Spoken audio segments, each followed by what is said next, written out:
Halo, selamat pagi, siang, malam untuk para follower-follower dari channel saya ya. Kali ini gua akan membahas tentang sepak bola Indonesia khususnya ya. Sepak bola Indonesia ini kemarin baru aja selesai BRI Liga 1 musim 2024-2025 ya. Gitu. Dan kita tahu sama-sama bahwa juaranya adalah Persib Bandung. Nah, eh terasa spesial juara Persib pada musim kali ini karena Persib juara di tahun ini adalah untuk yang pertama kalinya dalam format kompetisi penuh ya. Sebelumnya di mana Persib selalu juara jika menggunakan format turnamen.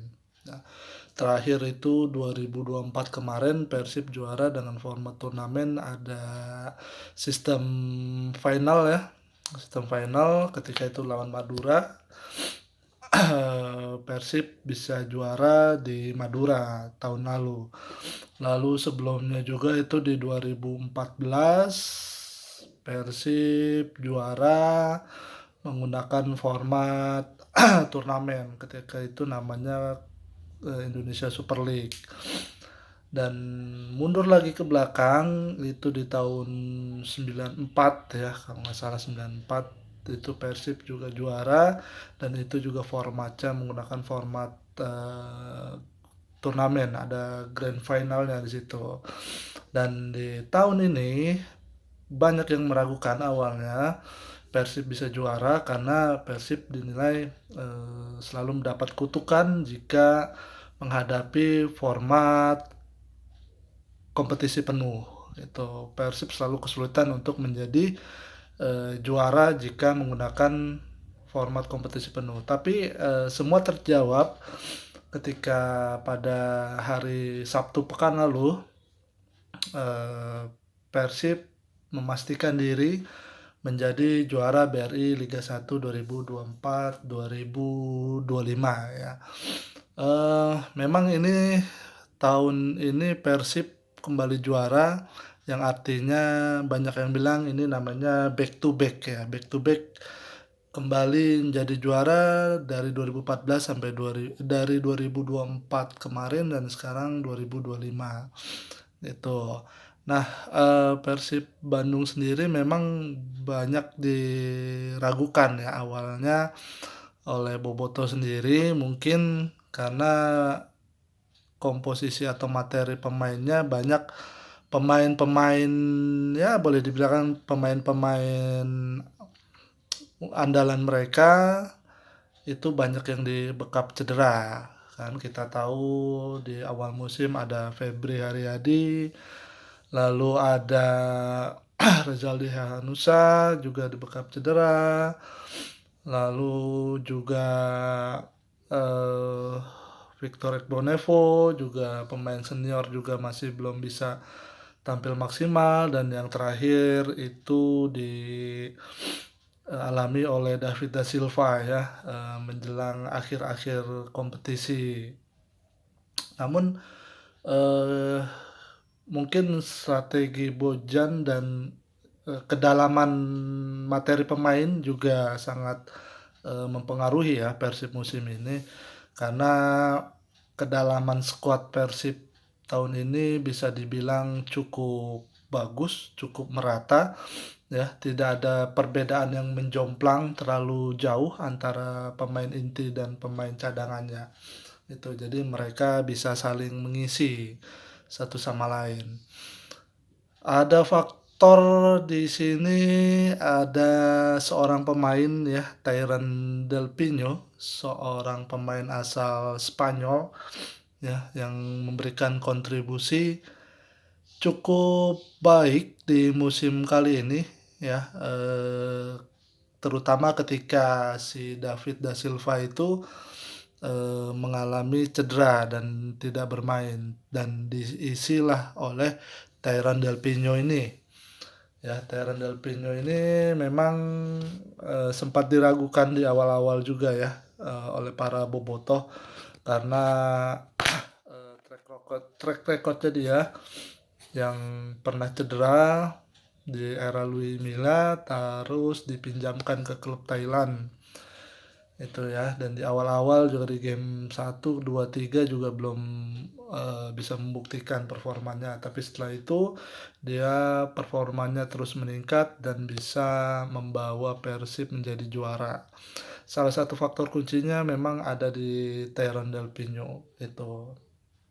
Eee, Terus apalagi sih, mungkin dari segi strategi ya, strategi dari coach Bojan ini memang coach Bojan ini bukan menganut, sepak bola indah ya memang. Kita tahu bersama kalau dibilang jujur, Persib itu tidak bermain cantik, tidak bermain indah ya, tapi efektif dan juara.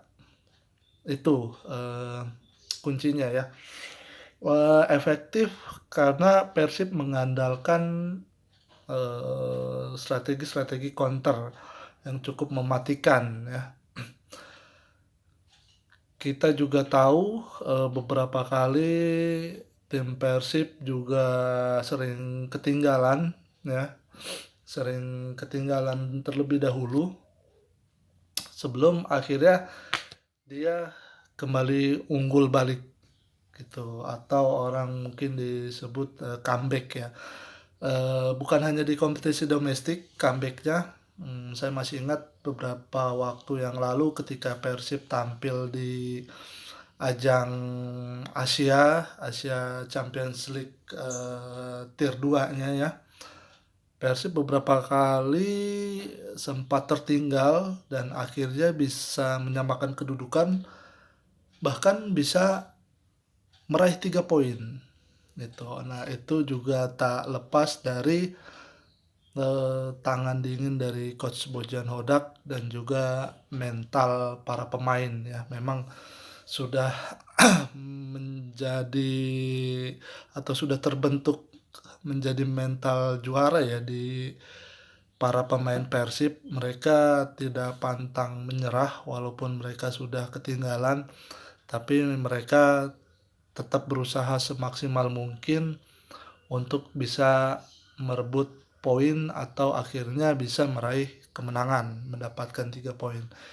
Itu bukan hal yang mudah, ya, kalau tidak diimbangi dengan kualitas pemain dan juga mental. Nah, inilah yang menjadi beberapa kelebihan tim Persib Bandung ya di musim ini. Selain punya kedalaman skuad yang merata, punya mental juara para pemainnya, punya kualitas juga pemainnya, dan juga yang menurut saya tidak kalah pentingnya adalah bukan mental, sorry, yang tidak kalah pentingnya adalah keberuntungan, ya. Keberuntungan ini memang satu hal yang tidak bisa dinafikan karena kita butuh yang namanya lucky, yang namanya keberuntungan, ya. Kenapa saya bilang keberuntungan? Karena, di beberapa pekan di pertengahan musim itu para pesaing-pesaing Persib itu tampil tidak konsisten. Ya, seperti Persebaya, lalu juga Dewa United ya, Persija Jakarta juga, mereka sering terpleset tuh di pertengahan, kompetisi, pertengahan liga ya. Awal liga sampai pertengahan liga itu dia sering terpleset tuh, 3 tim itu tuh, Persija, Persebaya dan Dewa United. Nah, di saat mereka terpleset, tidak konsisten, di situ Persib tampil sebagai tim yang sangat konsisten ya. Sempat kalau tidak salah itu 18 kali tanpa kekalahan. Nah, itu dia kuncinya juga ya. Eee, Persib bisa juara salah satunya adalah keberuntungan, keberuntungannya pesaing-pesaing mereka itu sering kepleset gitu ya, sehingga akhirnya, itu menguntungkan Persib.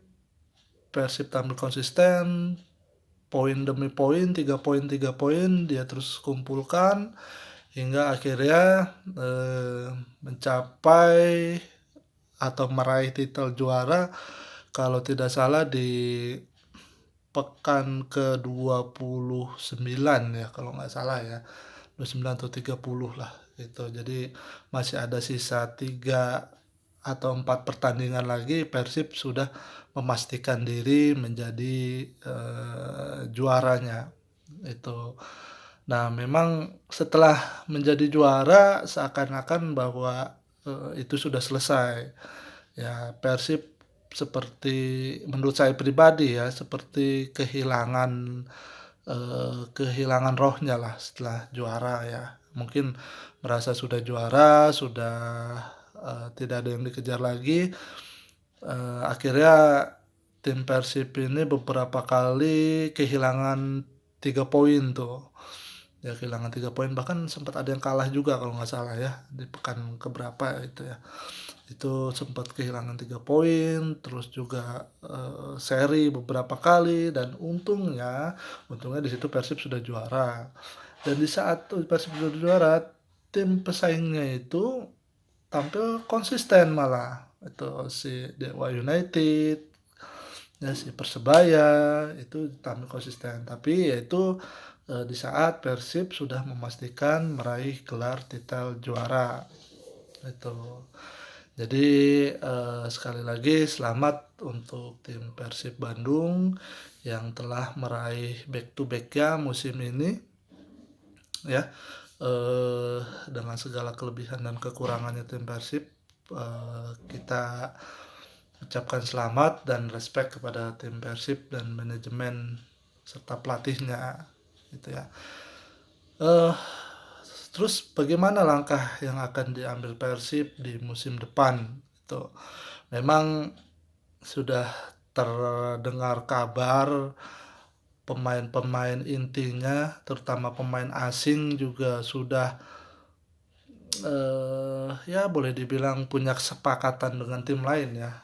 Ya seperti David da Silva, Ciro Alves, lalu ada Kevin Rey Mendoza, si kipernya, terus juga ada beberapa pemain lain ya, itu sudah, eee, menjalin komunikasi dengan tim lain, bahkan dikabarkan sudah menandatangani kontrak. Nah, sebenarnya itu hal yang wajar ya dalam sepak bola, pemain datang dan pergi itu hal yang biasa, itu. Cuman menurut hemat saya, kalau memang Persib ingin mempertahankan gelar juara musim depan, ya jangan terlalu banyak-banyak bongkar pemain lah gitu. Apalagi Persib juga kan musim depan akan bermain di Liga Champions Asia juga ya.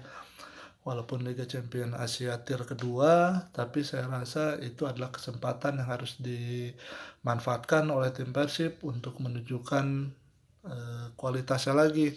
Karena kan di musim yang kemarin, di tahun kemarin di ajang kompetisi Asia, Persib tidak bisa banyak bicara ya, tidak bisa lolos dari grup.